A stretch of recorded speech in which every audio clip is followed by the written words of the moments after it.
En esta sección del curso estaremos hablando de circuitos en paralelo y también de serie paralelo para circuitos de corriente alterna. Así que los mismos conceptos que cubrimos en circuitos de corriente directa para circuitos en paralelo, serie paralelo, pues se cumplen. Lo único que ahora estaremos trabajando con fasores. Por ejemplo, en este circuito tengo un circuito resistencia inductor y quiero calcular la corriente total del circuito, la corriente en la resistencia, en la inductancia, el voltaje en la resistencia y el voltaje en la inductancia. Entonces el circuito lo debemos trabajar de tal forma que quede todo en ohmio, ¿verdad? Porque nos lo dieron en milihenry la inductancia, y en la fuente está en voltaje pico, hay que trasladarla a voltaje RMS. Así que trabajamos la fuente primero, dividimos el voltaje pico, 5 voltios entre raíz de 2, y eso nos da 3.54 voltios RMS, así que ya tenemos ahí la fuente convertida. Y la reactancia inductiva, pues la fórmula J2πfL, ¿verdad? Así que J2π, la frecuencia es 5 kHz por 10 milihenry, que es la inductancia, eso nos da J314 ohmios. Y ya nuestro circuito queda de esta forma, ¿verdad? Una resistencia de 100 ohmios en paralelo con una reactancia inductiva de J314 ohmios. Para buscar la impedancia en paralelo, aplicamos la fórmula que siempre hemos aplicado para resistencia, que es producto sobre la suma. El producto de R con JXL entre la suma de R más JXL. Así que multiplicamos y dividimos entre la suma. Multiplicamos 100 ohmios por J314 y dividimos entre 100 más J314. Como arriba tenemos una multiplicación, hay que cambiar ese J314 a polar, que eso es 314 ángulo de 90, ¿verdad? J es ángulo de 90 menos J es menos 90. Y el denominador 100 más J314 hay que cambiarlo de rectangular a polar. Así que lo cambiamos con nuestra calculadora y nos da 329.54 ohmios, ángulo de 72.33 grados. Y ahora sí podemos pasar a multiplicar las magnitudes en el numerador, se suman los ángulos, la resistencia no tiene ángulo, así que 100 por 314, 31.4 kilos, ángulo 90, dividido entre la impedancia total, entre la 100 más J314 ohmios, ¿verdad? Cambiada a polar. Así que 31.4K entre 329.54, ¿verdad? Dividimos magnitudes y restamos los ángulos. 90 menos 72.33, eso me da 95.28 ohmios, ángulo de 17.67 grados, y esa sería nuestra impedancia total, ¿verdad? Del circuito. Si quiero la corriente, aplicamos ley de Ohm, voltaje entre impedancia, 3.54 ángulo 0 entre 95.28 ángulo 17.67. Dividimos magnitudes y restamos ángulos, 3.54 entre 95.28, eso me da 37.15 miliamperes, ángulo de menos 17.67 grados.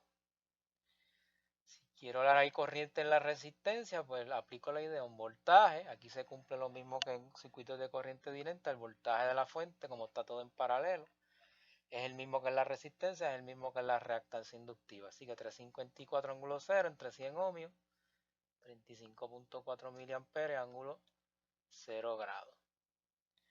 Quiero la corriente en la inductancia, pues también voltaje entre la reactancia inductiva, el voltaje es el mismo, entre 314 ángulo 90, y eso nos da 11.27 mili, ángulo de negativo 90. Y los voltajes, pues como está todo en paralelo, son los mismos, ¿verdad? 3.54 voltios, ángulo 0. Queremos hallar o corroborar, ¿verdad?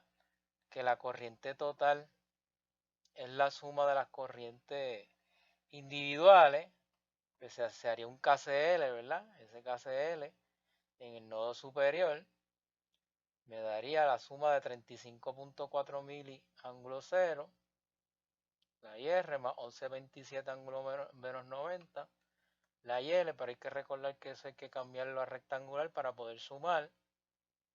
No se puede sumar en polar y cuando se cambia, entonces tenemos el fasor 35.4 mili menos J 11.27 mili. Eso se cambia de rectangular a polar y ahí corroboramos que las corrientes que me dio total, ¿verdad? Aplicando la ley de Ohm, también la puedo conseguir sumando las corrientes individuales a través de un KCL. Y que ahí corroboramos que cumplimos con la regla de corriente de Kirchhoff o KCL. Veamos entonces otro ejemplo, en este caso ya trabajando con circuitos serie paralelo, o sea que hay una mezcla de ambos. Allá es la impedancia total, la corriente en la capacitancia y el voltaje en la inductancia. Pues comenzamos reduciendo el circuito buscando la impedancia total. Igual que hacíamos en DC, aquí estas dos resistencia y reactancia capacitiva están en paralelo, ¿verdad?